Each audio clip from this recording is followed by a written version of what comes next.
31 pasang saraf spinal. Ya, ini termasuk saraf tepi. Saraf spinal ini adalah lanjutan atau sambungan dari sumsum tulang belakang. Biasanya dibagi menjadi 4 wilayah ya, yaitu cervix atau wilayah C. C itu dari kata cervix ya.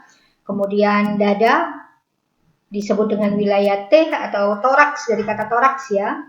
Kemudian ada lumbal atau wilayah L dan sakral wilayah S ya. Nah, setiap wilayah ini terdiri dari beberapa segmen. Nah, saraf spinal ini walaupun berada di luar otak atau hanya 2% dari sistem saraf pusat, dia memiliki fungsi yang sangat penting. Mengapa? Karena ada banyak sekali organ yang disarafi oleh saraf spinal, mulai dari kepala sampai ke kaki.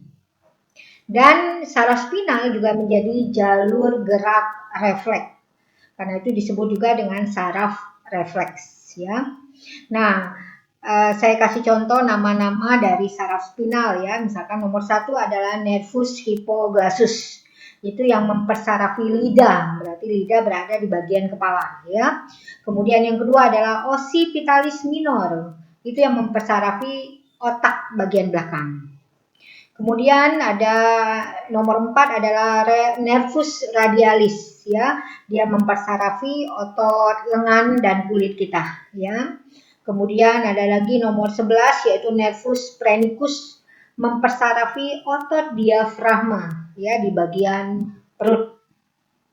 Kemudian dada juga ya. Kemudian ada nomor 22 itu nervus subcostalis, itu mempersarafi organ ginjal kita. Kemudian nomor 27 ada nervus femoralis, dia mempersarafi otot paha. Nah, kalau kalian lihat dari situ saja, berarti saraf spinal itu mempersarafi semua bagian tubuh kita mulai dari kepala sampai kaki. Jadi dia sangat penting bagi sistem saraf tubuh kita. Ada 2 substansi yang menyusun otak dan sumsum tulang belakang.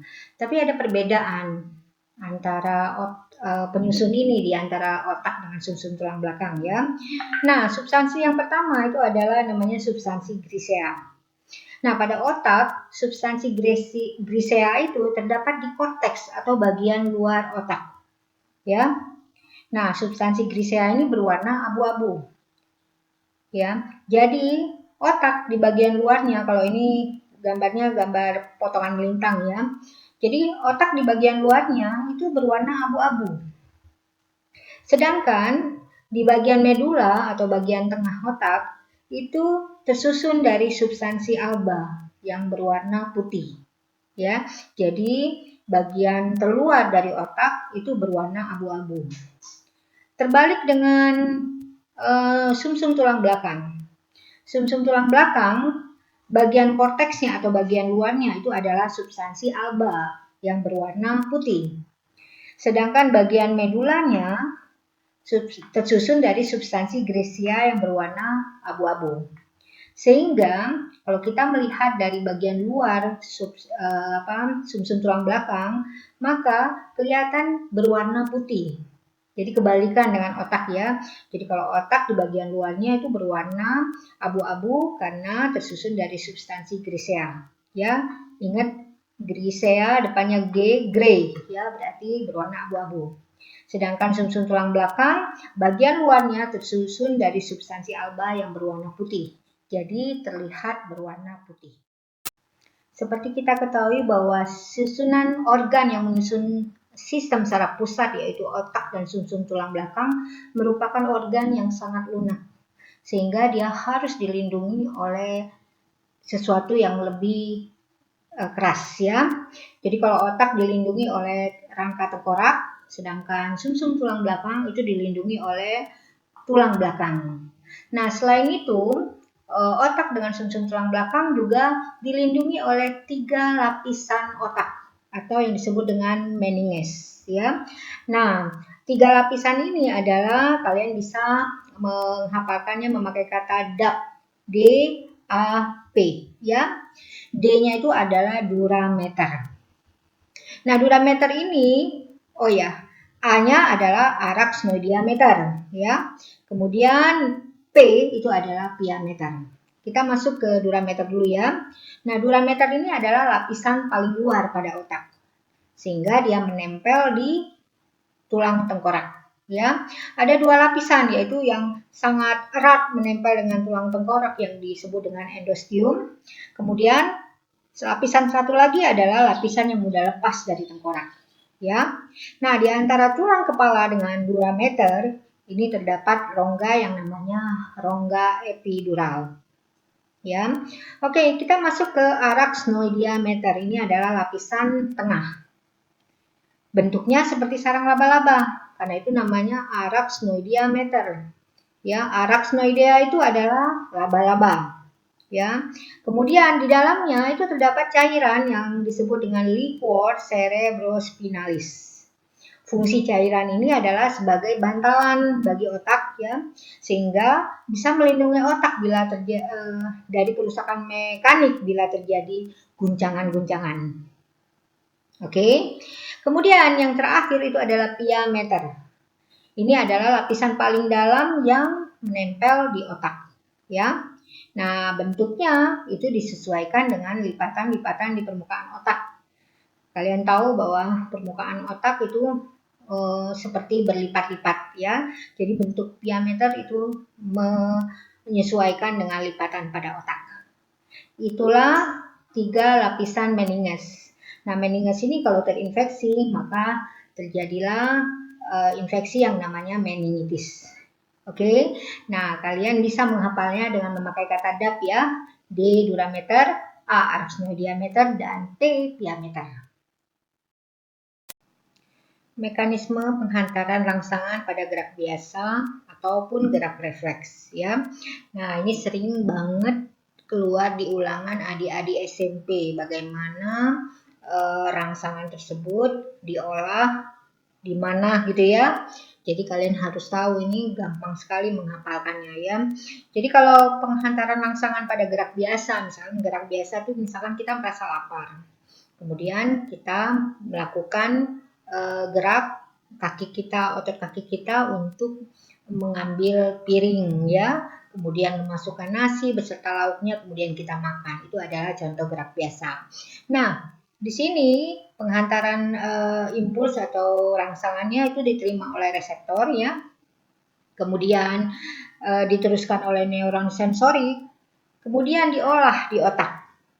Oke. Nah, setelah diolah di otak, maka terdapatlah hasil olahan yang akan dibawa oleh neuron motorik untuk menuju ke efektor, sehingga nanti kaki kita bergerak ya, untuk kemudian tangan kita bergerak untuk mengambil nasi beserta lauk pauknya. Itu adalah contoh gerak biasa. Ingat, gerak biasa itu diolah di otak ya. Nah, bagaimana dengan gerak refleks? Jadi kalau gerak refleks, misalkan contoh gerak refleks ya, misalkan kaki kita mengenai benda yang tajam seperti paku, maka otomatis kaki kita akan terangkat. Oke, pernah nggak seperti itu? Kemudian misalkan kita menyentuh komputer, tiba-tiba ada listrik, langsung kita menjauhkan tangan kita dari komputer tersebut. Itu adalah contoh gerak refleks. Nah, bagaimana mekanisme penghantaran gerak refleks? Itu sama seperti gerak biasa, yang membedakannya nanti adalah pada yang samanya adalah dia diterima oleh reseptor, kemudian diteruskan oleh neuron sensorik. Nah, neuron sensorik nanti akan menyampaikannya ke sumsum tulang belakang, bukan ke otak. Ya, jadi sumsum tulang belakang itu yang akan mengolah gerak refleks itu ya. Kemudian nanti disampaikan ke neuron motorik untuk disampaikan ke efektor. Ya, sehingga membuat kaki kita yang kena paku tadi langsung terangkat, kemudian tangan kita yang terkena listrik tadi langsung dijauhkan ya. Itu adalah mekanisme gerak refleks. Jadi bedanya cuma pada otak dan sumsum tulang belakang. Gerak biasa diolah semuanya di otak, sedangkan gerak refleks diolah di sumsum tulang belakang. Kerja antagonis saraf simpatik dan saraf parasimpatik. Seperti yang kita sudah ketahui bahwa saraf simpatik dan saraf parasimpatik itu adalah termasuk dalam sistem saraf tepi, bagian kerjanya tidak sadar, ya. Dan kalian harus ingat bahwa saraf simpatik dan saraf parasimpatik itu kerjanya sangat berlawanan, ya. Itu kerjanya antagonis, ya. Jadi kebanyakan saraf simpatik dia meningkatkan. Nah, kita lihat ya. Contohnya, dia mempercepat denyut jantung. Saraf parasimpatik terbalik, yaitu memperlambat denyut jantung. Kemudian meningkatkan laju pernapasan, itu dilakukan oleh saraf simpatik. Sedangkan saraf parasimpatik itu memperlambat laju pernapasan, ya. Nah, jadi kalian tinggal lihat itu saja. Kalau saraf simpatik mempercepat, maka parasimpatik akan memperlambat, ya. Kita lanjutkan lagi, meningkatkan aliran darah ke otot. Itu kerja saraf simpatik. Berarti saraf parasimpatik adalah melambatkan aliran, memperlambat ya aliran darah ke otot. Itu saja. Jadi mereka bekerja sangat antagonis, ya. Kebanyakan saraf simpatik itu mempercepat, ya, tapi ada juga memperlambat atau menghambat. Contohnya, menghambat pengosongan kantung kemih, ya. Berarti parasimpatik itu meningkatkan pengosongan kantung kemih. Oke. Kemudian contohnya lagi menghambat pengeluaran air liur atau saliva. Berarti saraf parasimpatik itu meningkatkan pengeluaran saliva, ya. Jadi kalau saya lihat sistem ekskresi, saraf simpatik malah menghambat, saraf parasimpatik meningkatkan malah. Ya, juga sistem pencernaan, kebanyakan saraf simpatik memperlambat, ya, sedangkan saraf parasimpatik meningkatkan, ya. Oke, jadi mengapa mereka kerjanya antagonis seperti ini? Jadi gunanya itu adalah supaya menjaga fungsi tubuh kita kembali normal setelah ada sesuatu yang mengancam. Misalkan waktu kita saat takut, cemas, maka saraf simpatik mempercepat denyut jantung kita. Ya, kemudian nanti saraf parasimpatik dia akan memperlambat denyut jantung kita sehingga tubuh kita kembali normal atau mengembalikan tubuh ke kondisi rileks yang normal. Itu fungsi kerja saraf simpatik dan saraf parasimpatik. Gangguan dan penyakit pada sistem saraf, ya. Jadi di slide ini kita akan belajar mengenai penyakit pada sistem saraf, ya. Yang pertama itu adalah Alzheimer. Di sini dia menyerang sel otak, ya. Kemudian neurotransmitter yang terdapat di sinapsis pada neuron. Ya, kemudian yang kedua adalah Bell's palsy, lumpuh secara tiba-tiba pada satu sisi wajah, ya. Biasanya dia akan dalam waktu tidak terlalu lama dia akan kembali seperti semula, ya. Kemudian ada multiple sclerosis, yaitu kerusakan pada selubung mielin yang mengelilingi serabut saraf di otak maupun di sumsum tulang belakang. Kemudian yang keempat ada meningitis. Nah, kalian udah tahu meninges atau selaput otak maupun sumsum tulang belakang, ya. Nah, ini kalau meningitis berarti radang pada selaput otak. Ini bisa disebabkan karena virus, bakteri, maupun karena luka fisik, ya. Oke, kemudian ada epilepsi atau ayan. Ini kelainan otak yang menyebabkan aktivitas listrik normal pada otak terganggu, sehingga orang yang mengidapnya akan kejang, ya. Nah, ini karena infeksi, bisa juga genetis atau juga cedera kepala, ya. Kemudian, nah ini sering dialami oleh orang-orang sekarang, ya, yaitu stroke, yaitu kerusakan sel otak karena terhambatnya aliran darah yang menuju ke otak. Ini bisa disebabkan karena terhambatnya aliran darah yang menuju ke otak karena kolesterol atau yang lain sebagainya, ya. Kemudian encephalitis, yaitu peradangan pada sistem saraf pusat yang umumnya disebabkan oleh virus, ya. Oke, saya cukupkan sampai di sini mengenai sistem saraf. Mudah-mudahan kalian yang menonton bisa bermanfaat buat kalian.